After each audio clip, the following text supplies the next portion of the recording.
England తో మరో వార్కు team India ready అయింది. మాంచెస్టర్ లో రెండో మ్యాచ్ లో ఢీకొట్టబోతోంది. గత మ్యాచ్ వర్షార్పణం కావడంతో రెండో మ్యాచ్ లో ఎవరు బోని కొడతారనేది ఆసక్తికరంగా మారింది. రెండు జట్లు బలంగానే ఉన్నాయి. నువ్వా నేనా అన్నట్లుగానే కనిపిస్తున్నాయి. Back to back world cup లు గెలిచిన టీమిండియాపై భారీ అంచనాలు ఉన్నాయి. అయితే ఐర్లాండ్ తో సిరీస్ లో ఓటమి తర్వాత ఎలా పుంజుకుంటుందన్నదే ఆసక్తికరం. హోమ్ అడ్వాంటేజ్ తో చెలరేగాలని అటు ఇంగ్లాండ్ ప్లాన్ చేసుకుంటోంది. దీంతో హోరాహోరీ తప్పదని ఫ్యాన్స్ ఫిక్స్ అవుతున్నారు.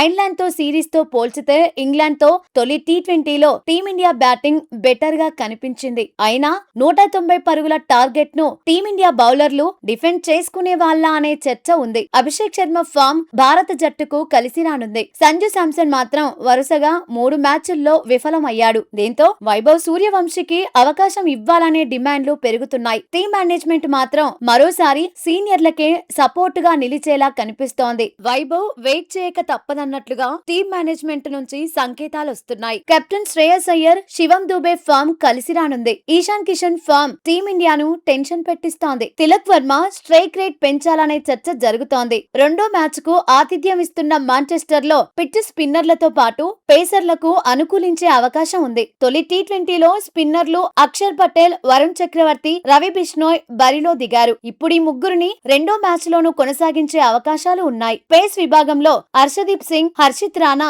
కీలకం కాబోతున్నారు. అవసరమైతే శివం దూబేతోనే బౌలింగ్ చేయించే అవకాశం ఉంటుంది. ఇంగ్లాండ్ జట్టు బలంగానే ఉంది. గత మ్యాచ్ లో ఆడిన వారిలో ఇద్దరిని బెంచ్ కు పరిమితం చేసింది. సకీబ్ మహ్మూద్, ల్యూకూడ్ స్థానంలో జోఫ్రా ఆర్చర్, జోష్ టంగ్ ను జట్టులోకి తీసుకుంది. ఇంగ్లాండ్ బ్యాటింగ్ ఆర్డర్ బలంగా ఉంది. Buttler, Salt, Bethell, Brook, Banton, Jacks తో టీమిండియా అలర్ట్ గా ఉండాల్సిందే. మొత్తంగా భారత్ ఇంగ్లాండ్ మ్యాచ్ పై అభిమానుల్లో ఉత్కంఠ ఎక్కువగానే ఉంది. ఐర్లాండ్ కు సిరీస్ ను కోల్పోయిన భారత్ పై ఓ రకంగా ఒత్తిడి ఉంది. ఒత్తిడి నుంచి బయటపడాలంటే ఇంగ్లాండ్ తో సిరీస్ లో శుభారంభం చేయాలని ఎక్స్పర్ట్స్ సూచిస్తున్నారు.